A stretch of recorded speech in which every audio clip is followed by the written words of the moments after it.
aku Fadila Putri. Nama aku Felicia Fanya Winardi. Aku Pikar Pareji. Aku Muhammad Galwamara. Jadi kita lagi ada di Situ Gede. Ibu kita nugas. Nah Ibu, jadi kita ini dari kelompok 3 yang pada hari ini kita mau menjelaskan mengenai abiotik di Situ Gede. Nah nanti kita lihat cuplikan selanjutnya untuk lengkapnya ya Bu. Bye bye.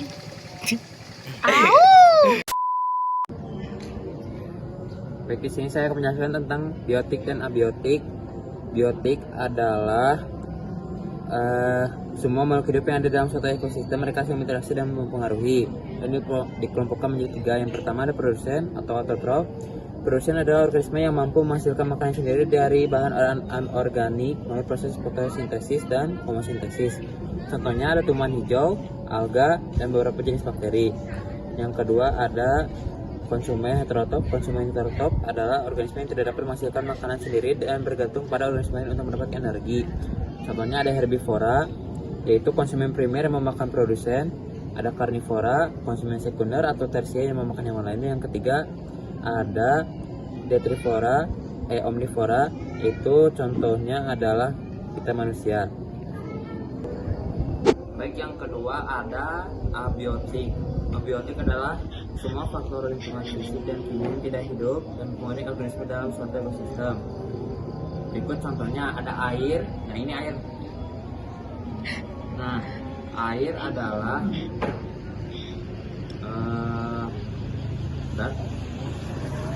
merupakan komponen penting bagi kehidupan. Sebagian tubuh makhluk hidup tersusun dan berbagai proses terus menemukan air sebagai produk atau rekan. Yang kedua ada cahaya matahari, yaitu udah gelap lah. Dan yang ketiga ada tanah atau juga disebut soil.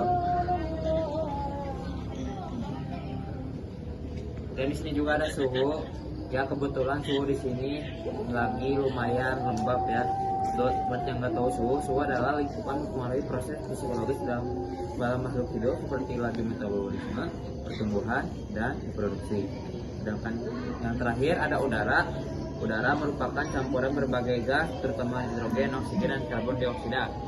Buat yang mau lihat udara, itu mah nggak bisa dilihat ya. Woi, sini kamera. Nah ini udara nih. Yaitu penjelasan tentang komponen biotik dan abiotik. Baik, saya akan menjelaskan mengenai perbandingan dari danau dan rawa-rawa dan penjelasan dari danau. Nah, untuk danau adalah sebuah cekungan di permukaan bumi yang digenangi oleh air, baik yang berasal dari air hujan, aliran sungai, ataupun mata air. Danau bisa terbentuk secara alami ataupun buatan manusia seperti waduk contohnya. Ciri khas danau. 1. Air tergenang. Danau memiliki air yang tergenang dan tidak mengalir deras seperti sungai. 2. Bisa air tawar ataupun asin. Tetapi di danau Situ Gede ini masuknya ke air tawar. Dan contoh air danau yang asin itu ada di Urmia di Iran. Lalu ukuran luas. Danau biasanya jauh lebih luas dan dalam dibandingkan dengan kolam ataupun rawa-rawa. Lalu ekosistemnya tertutup. Danau memiliki ekosistem sendiri yang mendukung kehidupan ikan, tumbuhan air, dan mikroorganisme. Dan contoh tumbuhan air yang kami bawa di hari ini yaitu adalah eceng gondok. Lalu untuk nomor 5, terbentuk secara alami ataupun buatan. Danau alami bisa terbentuk karena aktivitas vulkanik, glasial, atau tektonik. Sementara danau buatan dibuat untuk irigasi, pembangkit listrik, ataupun rekreasi. Nah, selanjutnya ada perbedaan dari danau dan rawa-rawa. Mengapa saya mengambil rawa-rawa? Karena di sini tidak ada sawah dan adanya rawa-rawa. Baik, secara umum danau lebih dalam dan bersih, sedangkan rawa-rawa cenderung dangkal dan penuh tumbuhan lalu penuh juga oleh lumpur. Oke, jadi untuk aspek danau jenis airnya di sini tawar, kedalaman air sangat dalam ataupun jauh lebih dalam, aliran air cenderung tenang dan tergenang, vegetasi terbatas biasanya adanya di tepi. Fungsi ekologis, sumber air, perikanan, dan pariwisata, pembentukan akibat aktivitas geologi alami ataupun buatan. Kamu lihat tanaman hijau yang ngambang rapat di permukaan danau ini, itu namanya eceng gondok. Tumbuhnya cepat banget, kadang bisa nutupin hampir semua permukaan air. Meski tampak sederhana, tanaman ini tetap butuh makan juga. Dia menyerap air danau, sinar matahari, dan karbon dioksida dari udara buat bisa hidup dan tumbuh. Lewat proses itu, Eceng gondok menghasilkan oksigen buat makhluk hidup lain. Coba lihat akar-akar panjangnya yang menggantung ke bawah. Di sanalah sering ditemukan ikan kecil atau larva serangga yang bersembunyi. Mereka suka tinggal di situ karena terlindung dari predator dan arus air yang deras. Tapi nggak semua makhluk senang dengan kehadiran eceng gondok.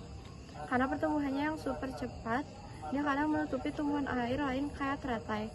Rebutan cahaya dan ruang pun nggak bisa dihindari. Meski bisa jadi masalah kalau jumlahnya berlebihan, eceng gondok tetap punya peran di danau. Dia jadi bukti bahwa di alam semua saling terhubung, baik itu bersahabat, bersaing, atau sekedar berbagai tempat tinggal. Pergi tamasya ke Mangkubumi. Cakep. Banyak sapi berbelang kaki. Cakep.